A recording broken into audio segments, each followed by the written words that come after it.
this video, we're going to look at standard form equations or standard form setups for a quadratic function. All right. So the first thing we want to do is just know, well, what does standard form look like? So we're going to have f of x equals ax squared plus bx plus c. All right. In another video, I'll talk about another form, but for this, we're just going to focus on standard form. Now, the important part to notice here is that a, b, and c, those are just going to be numbers. Now, another important detail here is to look at a. So there's a certain thing or a certain rule for us when a is positive, and there's another rule when a is negative. Okay. Now, first, to understand this rule, we have to understand, what does the graph of a quadratic even look like? And it is a parabola, which is basically like a U-shaped curve. It could look like this, or we could have it look like this.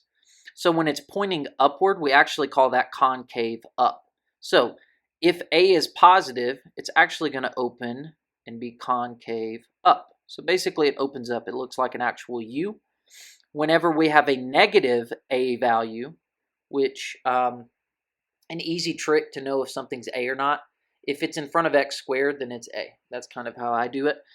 But if that number is negative, then that means it's going to be concave down, which essentially means it's going to be like an upside down U. So it's going to look something like this. All right, so that's the first part. Now, let's go back to one more thing. If you have something that's concave up, if it looks like this, essentially this value down here that would be the vertex, and we'll talk about that in a second, that's considered a minimum value. So a concave up graph, or when a is positive, it actually gives you a minimum value. All right, and then the opposite is true whenever we look at concave down. So we'll look at that. If we have something that's concave down, once again, it's going to open downward like this. And now what the highest point is actually the max. So this would have a maximum value. So once again, concave up or a positive a means minimum. A negative a or concave down means maximum. All right, so that's all the first important information that we want here. So now let's go back a little bit. So now we're going to look at graphing a quadratic, but first we have to be able to find something called the axis of symmetry. So I think we all probably are good with what symmetry means. If something's symmetrical, that basically means, like if, actually let me fix this for a second. There we go. All right, so if something is symmetrical, basically we can split it in half and it's equal on both sides. So like, let's say I have a parabola that looks like this. Now my parabola is not perfectly drawn, but if it was, I could basically cut this down the middle and it's going to be symmetrical on both sides. So that vertical line is what we call the axis of symmetry. All right, now that axis of symmetry is actually going to cut right through what we call the vertex. The vertex is the turning point of our parabola. So turning point. So it's either that vertex is either the minimum value or the maximum value. So you can kind of see it here with this purple dot. It pretty much paints the picture for you of where the vertex is and how it works. Okay. Now, essentially, here's what we need. If we're trying to graph in standard form, we first need to find this axis of symmetry. Then we're going to be able to find the vertex. All right, so then we'll go from there. So let's do this. So let's start off with an equation or a function, and we'll look at finding that axis of symmetry. All right, so let's say I have f of x equals negative 3x squared. Now, the first important thing to notice is this. This is actually a, and since a is negative, that means that this graph is going to be concave down, which also means that we're going to have a maximum value. Okay? Now, for this problem, it's not really all that important other than just kind of visualizing it. Now, if I have this problem, I need to first find my axis of symmetry because I need to know where is my vertex going to be. So the first thing I'm going to do is use this formula. So to find the axis of symmetry, here's the formula. You say x equals negative b over 2a. Now, if we look at our original problem, if we find negative b, you're going to notice there's no b here. If I said plus 0b, now that I've written that, you can see where b is, and it's actually going to be 0 that we plug in for this b value. All right, so if you don't see a x term, it's a pretty good indicator that it is 0 for your b value. So actually, if that's going to be 0, then that means our vertex is going to be 0 over 2a, and 0 over anything is just going to be 0. So actually, our axis of symmetry here is just 0. Now, I need to use this x equals 0, and I need to use it to find my vertex. Now, my vertex is found by plugging in this x value of 0, because then I'm going to have an ordered pair. And the x value for that ordered pair is going to be 0.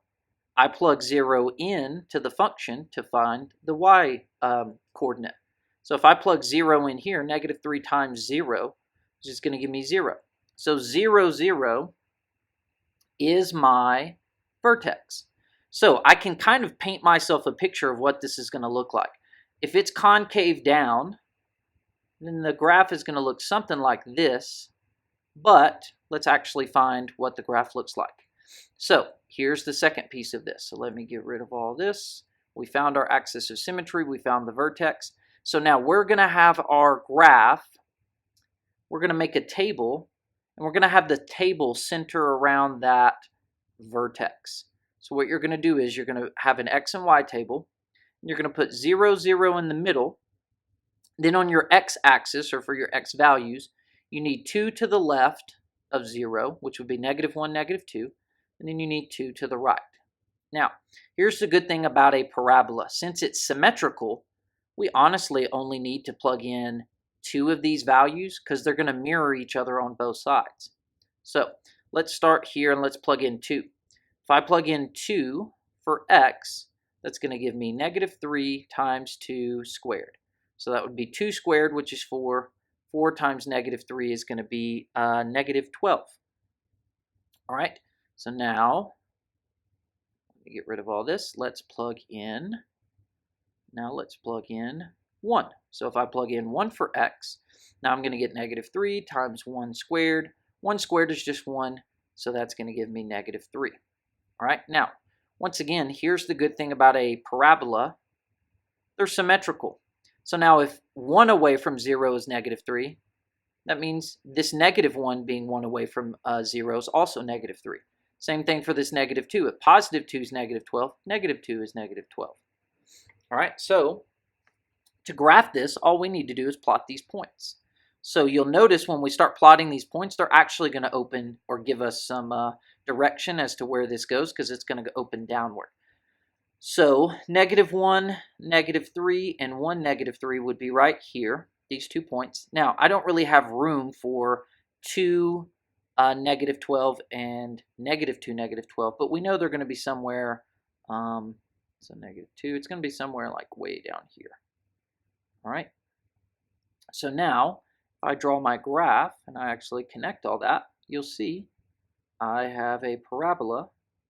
It's going to open downward like this, which if you can get over my poor artistic abilities, then you can kind of see that this makes a U-shaped curve.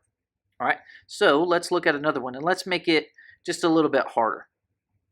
All right, let's do this. Let's say we have, and actually let me move this up. All right, let's say we have, let me give you a new function and try to graph it real quick. Let's say we have x squared minus 6x plus 11. So answer me a few things first. Try to pause and answer these questions. So try to figure out if it's concave up or if it's concave down just by looking at what I just gave you. All right, now hopefully you said it's concave up because the number that we have in front of x squared, really there's an understood 1 to be there, but it's positive. And remember, positive tells you that you're going to have a concave up shape for a graph. Now, answer me this. Does that mean that my graph is going to have a maximum or a minimum value? And hopefully, you're saying minimum. Because once again, if I have a U-shaped curve, if it's concave up, that means that this area down here is actually a minimum value. All right, so that's kind of the first bit of information. So now, if we need our vertex, what do we need in order to find the vertex? Well, we need the axis of symmetry, which is negative b over 2a. So now, a is 1, b is negative 6, so I'm going to say negative 6, so it's actually minus a negative, which is going to change that to positive, over 2 times 1. So it's actually positive 6 over 2, so our axis of symmetry is x equals 3. All right, so let's get that written down. So x equals 3. Now, see if you can figure out what the vertex is, because that's what I need next. I need my vertex, and I'll just write v. All right, so how would we find that? Well, we're going to take whatever y is, or whatever x is, we're going to plug it in for x to find what y is, or what f of x is. Same thing. So if I plug this in, let's see, I would have 3 squared minus 6 times 3 plus 11. So I'm going to have 9 minus 18 plus 11, negative 9 plus 11. Looks like it's going to be 2. All right, so my y value equals 2. So now I know my vertex is 3, 2. So 3, 2. That's the turning point. So 1, 2, 3, up 1, 2. So that is my vertex. Now, I can also paint myself a mental image and say, well, if this is concave up, it's going to look something like that, which mine's pretty rough. It's going to look something like this. Okay? Now, to find what it actually looks like, we're going to make ourselves an x and y table. And remember, you want your vertex to go in the middle, because you want your table to center around that vertex. So then you're going to take your x value and you're going to go down 2, or to the left 2, so that would be 2 and 1. And then you're going to go to the right 2, which would be 4 and 5. And the good thing is, these values, 4 and 5 and 1 and 2, should mirror each other. All right, so now let's start with, I'll do 1 because it seems a bit easier. So we're going to plug 1 in for x, and actually, we can kind of ignore all this now. So let's plug in, actually, let's do this. We can get rid of all this. How about we do this? Let's get rid of all that. There we go. Because I will distract myself if I don't get rid of this. All right, cool. All right, now let me, nice. All right. So now, let's plug in 1 first for x. So we're going to plug in 1 here and 1 here. So that would give me 1 squared minus 6 times 1 plus 11. So that's going to give me 1 minus 6 plus 11, negative 5 plus 11. That's going to be, what, 6? Yeah, so my value for 1, my y value is 6. Here's what I also know. I also just found my value for 5. Because once again, these values are going to mirror each other. So if I'm 2 away, which 1 would be 2 away from 3. If I'm 2 away from 3 and my value is 6, then when I'm 2 away from 3 to the right, my value is also going to be 6. All right, so now let's plug in 2 and let's see what happens. So 2 here and 2 here. So we're going to say 4, because that's 2 squared. 2 squared would be 4. Minus 2 times 6 would be 12, plus 11. 4 minus 12 would be negative 8, plus 11 looks like it's going to be 3. So once again, the good thing is, when I found that 2 is equal to 3, 4 is also equal to 3, because this parabola is symmetrical. All right, so let me get rid of all this. 3, 3. So now let's graph all this. We already have our vertex. So now 1, 6 would be right here. We would say 1, 2, 3, 4, 5, 6. And you'll see that 5, 6 is going to be in the exact same place. 1, 2, 3, 4, 5. 1, 2, 3, 4, 5, 6. Yep, same exact place. Well, same exact place on the y-axis. So now 2, 3, and 4, 3, those are going to be right here. 2, 3, 4, 3. So now you can see my graph does, in fact, open up. Now, my drawing's a little crappy on this, I'll be honest. But you can see, just from our what we did at the beginning, and now what our graph looks like, you can see that it all checks out.